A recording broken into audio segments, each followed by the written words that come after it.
there, fellow YouTubers and ship geeks alike.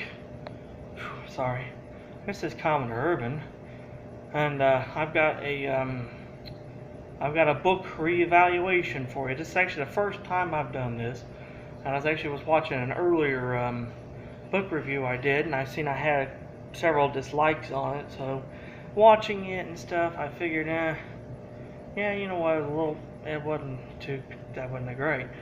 So I went ahead and reread the book, and I reevaluated it, and overall, you know, the way the book was written, I really liked it. And the book I'm talking about is SS United States by John Maxtone Graham. Now, I own the book, but this book here is actually a copy from the library, so I'll be using this when we do the review.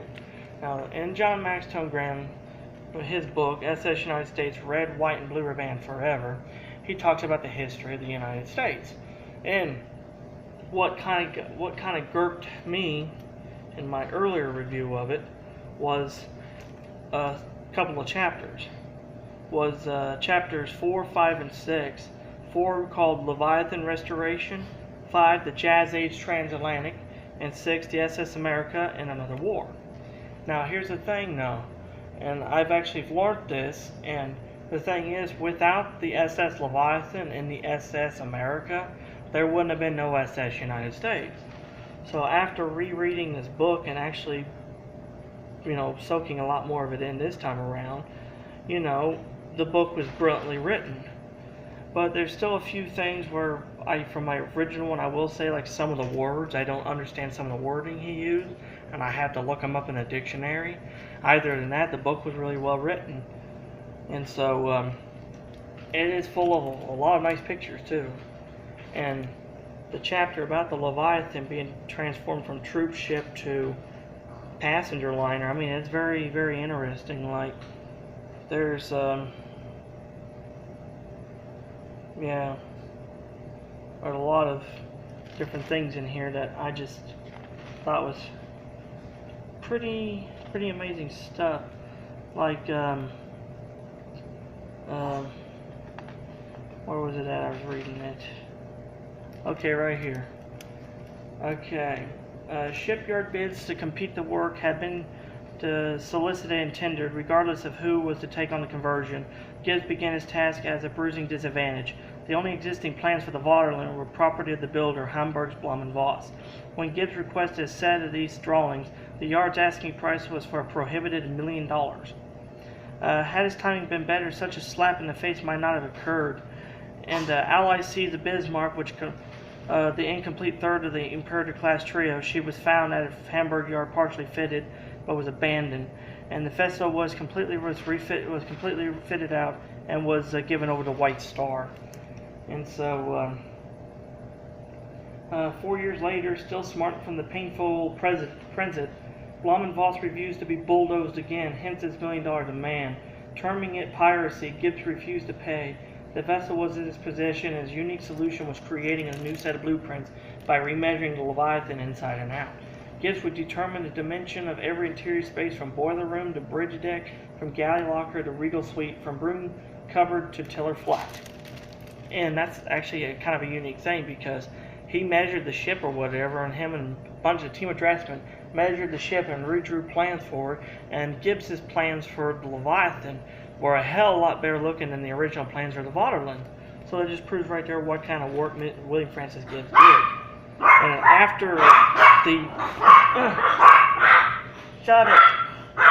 and after the fact of the Leviathan, the next ship he did was the SS America, which was then the largest passenger liner built in America. Yeah, sorry, my dogs. Anywho, America was the largest ship built in America at the time, and learning from all the mistakes and stuff of passenger liners from the past, he put into America, you know, everything. But in the chapter about America, it's kind of a unique chapter because it talks about the history of the ship. You know, in one chapter, he basically John Maxtone Graham explains the history of the America in this one chapter, from the beginnings of her construction, launch, early years in service, her war career as a USS West Point, and then her post-war career until 1964, when she was sold to Chadless Lines and was later renamed Australis, and then so on and so forth, and was renamed several names before becoming American Star. When in 1994 she was ran aground off the Canary Islands, and finally broke in two, and then several years later the whole wreck just sank. And so I mean, and there's a little completion here now. I'll read this a little bit here, and it says, now Gibbs and Cox could turn its full attention to America's successor. It was 1946 when John Franklin of United States Lines had summoned William and Frederick to his office to outline his suggestions for United States, describing the vessel he wanted as follows. We must have an outstanding ship the public can get behind like a cup defender. I want berths for 2,000 passengers, accommodations for the same quantity as America's, not super but very good, and the ability to make a round trip across the Atlantic every 2 weeks, like the Queen's, and must gain the blessing of the Navy and the Maritime Administration by being quickly convertible to a transport, efficiently, and fuel consumption must be well in advance of anything known today. After 2 years of planning and dreaming, William Gibbs completed the plans. One of his earliest collaborations involved working briefly with another naval architect outside the firm.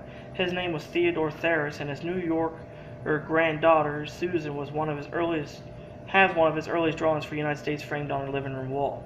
Although that United States was nearly in train, another and historically neglected United States would monumentally intervene, as we shall see. And they're talking about the supercarrier USS United States, which never was built. If she would have been built, she would have been twice the size of any carrier built in modern day terms. I mean, she was going to be humongous. And then from there, basically, the book follows, the construction of the United States, the christening and the maiden voyage, and the several years of great service, and then the sad neglected downturn of the ship. And like I said, it's a really beautiful book, and I actually do own this for myself. You can kind of see, some of the pictures in here. I mean, the pictures in this book are just absolutely fantastic. And like I said, John Maxtone Graham, I'll read this little thing back here about him. It says, John Maxtone Graham has written numerous works, including The Only Way to Cross, The Bible of the Ship Buffs, and that is a great book. And I actually have that. I'll do a review on it here soon.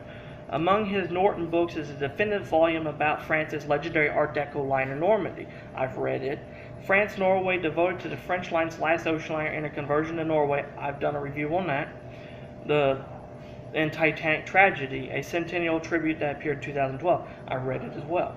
In addition to his writing, John Maxtone Graham has delivered talks to passengers all over the world, spending more than half his year at sea aboard a variety of ships. Ashore, he lives with his wife Mary on New York City's Upper West Side, and the bottom half of a brownstone within comforting earshot of the North River piers. And then there's a picture of the author right there, as you all can see. So, like I said, my early review of this book, it was a bad review, and I will give this book a 10 because, like I said, it is a complete definitive guide to the United States and also her predecessors. Because if it wasn't, like I said, if it wasn't for the Leviathan and the America, there would be no United States. So I hope you guys enjoy this book reevaluation, and I hope you like it. If you do, leave a thumbs up. And if you got any questions or comments, please leave them down below. And if you like my channel, please hit subscribe. And until next time, this is Commodore Urban saying, have smooth seas and clear skies, and happy sailing with you.